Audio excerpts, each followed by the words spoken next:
My name is Lakshmi. I'm a journalist. Now, the second question is Muslim men are allowed to marry 4-5 times, I think, and they don't require their wife's permission, the first wife's permission to marry. I mean, correct me if I'm wrong, to marry more number of times. So I actually don't see any logic in this because I believe it's one man, one woman. That's the institution of marriage. So please clarify. Thank you. Now coming to your second question. In Islam, men marry 4 times, 5 times, and they don't ask permission from the first 5. Why? As far as polygyny is concerned, a man having more than one wife, Islam is the only religion, and Quran is the only religious scripture on the face of the earth which says marry only one. There is no religious scripture besides the Quran. I'm a student of comparative religion, which says marry only one. There is no verse in the Bible, no verse in the Bhagavad Gita, no verse in the Veda which says marry only one except the Quran. If you read the Hindu scriptures in Ramayana, the father of Sri Ram, how many wives did he have? How many wives? More than one? More than one. 3 wives. Fine. Shri Krishna, according to Mahabharata, how many wives he had? Unlimited. Not unlimited. You don't know your scripture well. No.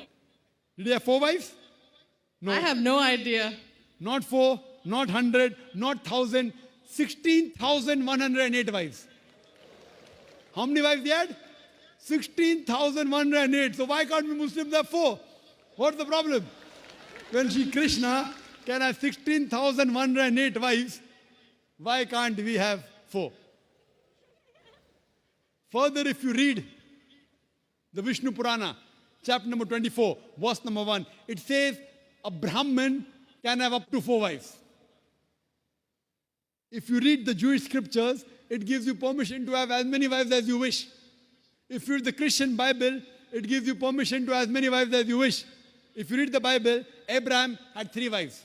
Solomon, how many wives he had? He had 700 wives. It is later on, the church has put a ban that Christians should marry only one, not the Bible. It is the Jewish community married more than one wife. It was in 1950 that chief rabbi passed a synod that Jews should marry only one. So it is the rabbi, not the Jewish scriptures. And according to Hindu scriptures, you can marry as many as you wish. It is the Indian government in 1954 passed a law called the Hindu Special Marriage Act. Hindu Special Marriage Act, which says Hindus should marry only one. It is not the religious scripture. It is not Bhagavad Gita. It is not Ramayana. It is not Mahabharata. It is not Veda. It is the Indian Penal Code. The Indian government, which has passed a law in 1954 that Hindus should marry only one. But according to the statistics of the status of the women in Islam, if you read the government documents on page number 66, 67, it says that Muslims do polygamous marriages. You know what is the percentage in India? 4.3%. How much? In India, 4.3% of the Muslim men do polygamous marriages. A statistic between 1951 to 1961. Hindus, how many? 5.06. 0.7% more than the Muslims in India. According to the Indian government, even though it is prohibited according to the Indian law, yet they do more polygamous marriages than the Muslims. Why? Now, let's analyze what does the Quran say. Quran says in Surah Nisa, chapter 4, verse number 3, marry women of your choice in 2s, 3s or 4s. But if you can't do justice, marry only one. This statement, marry only one, is only given in the Quran and no other religious scripture. It says, marry women of your choice in 2s, 3s or 4s. But if you can't do justice, marry only one. So if you want to marry more than one woman, one of the criteria of the Quran is you should do justice. If you can't do justice, you should marry only one. Now, what are the reasons, logical reasons a person can think that why has Islam permitted certain men to have more than one wife. Many non-Muslims think it is fard, it is compulsory for a Muslim man to have more than one woman, to have more than one wife. It's not compulsory, it's optional. It's not fard, it's not compulsory. How many Muslim men do you know who have more than one wife? How many do you know, sister? How many do you know? A few. How many? A few again. Few means 1, 2, 3, how many? Yeah, at least about 3. About 3. Have you heard of Dharminder? Yeah. How many wives he has? 2. Muslim or non-Muslim? Non-Muslim. Non-Muslim.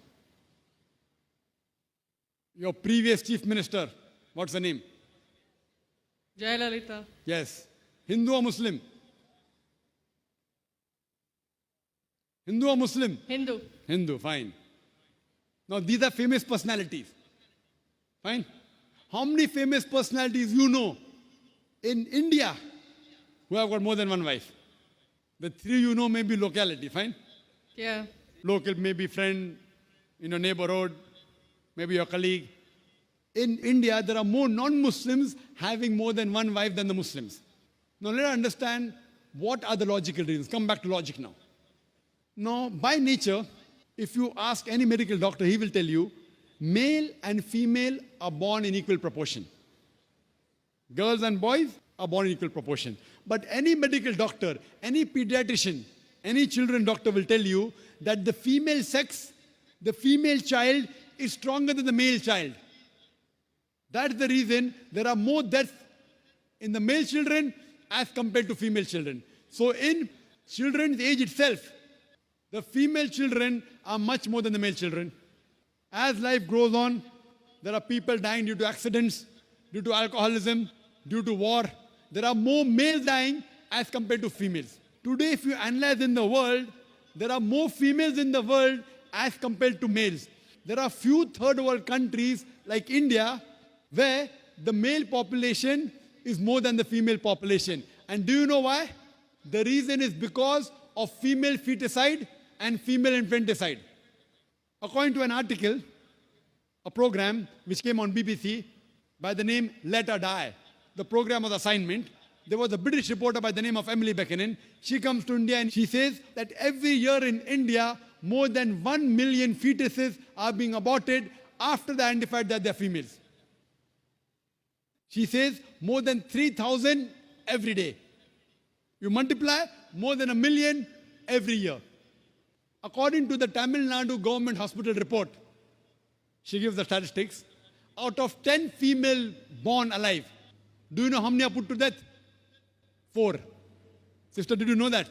Tamil Nadu, your state, your beloved state, according to the government statistics, out of 10 females born alive in the government hospital, 4 are put to death.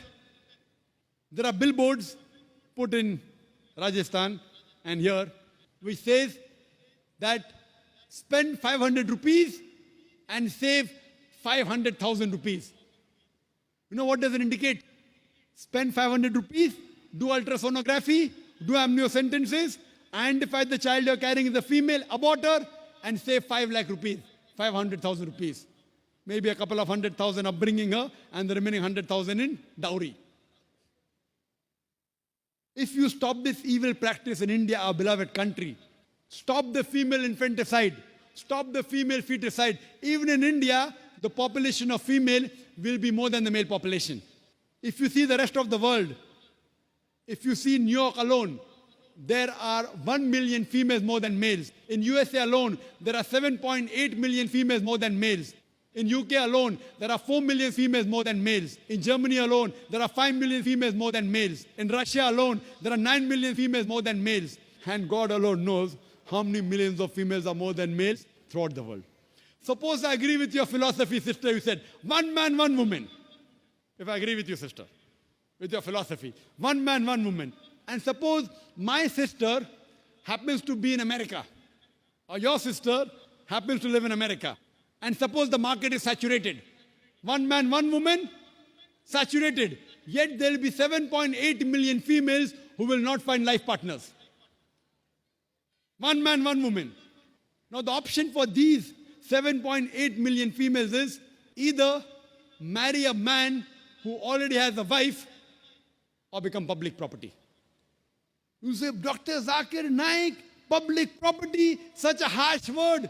Sister, it is the most sophisticated word I can use. I cannot use a more sophisticated word than public property.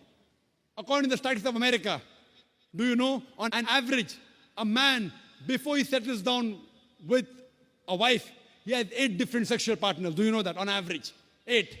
Some may have 1, some may have 10, some may have 28 sexual partners before he settles down with one.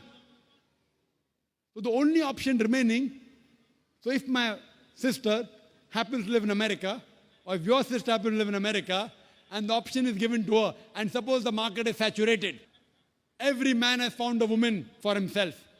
And unfortunately, my sister, or if your sister happens to be one of the women who has not found a life partner, the only option for them is either marry a man who already has a wife or become public property. Any modest woman would opt for the first. Sister, what would you opt for your sister? Marrying a man who already has a wife or become public property? My sister's too young to be married, so When she grows up and if she happens to go to America, or if you happen to be in America, third choice. what would you prefer for her? You're the elder sister.